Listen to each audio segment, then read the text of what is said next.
எழுச்சி தமிழர் மீது அவதூறுகளை பரப்பும் சங்கிகளின் பார்வைக்கு. எழுச்சி தமிழர் அவர்களை உள்நோக்கத்துடன் கண்காணித்து திட்டமிட்டே ஒரு அசம்பாவிதத்தை ஏற்படுத்த பல மணி நேரம் பார்க்கவுஞ்சில் அலுவலகத்தில் சுற்றித் திரியும் காட்சிதான் இவை.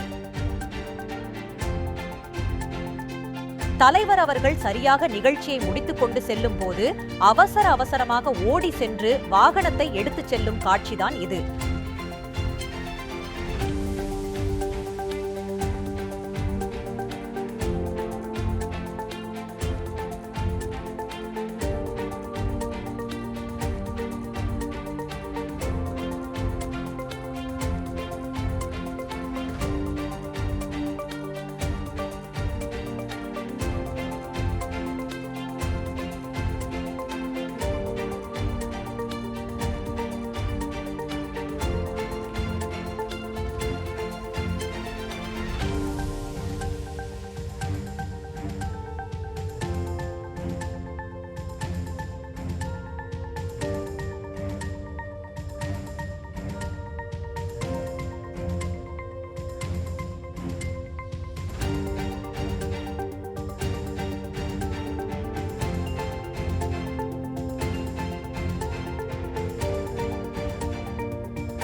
பார் கவுன்சில் அலுவலகத்தில் சென்று தாக்கியதாக ஒரு ஊடகம் தொடர்ந்து பொய் குற்றச்சாட்டுகளை முன்வைக்கும் நிலையில் அப்படி தாக்கியதாக எந்த ஒரு காணொளிகளும் இடம்பெறவில்லை.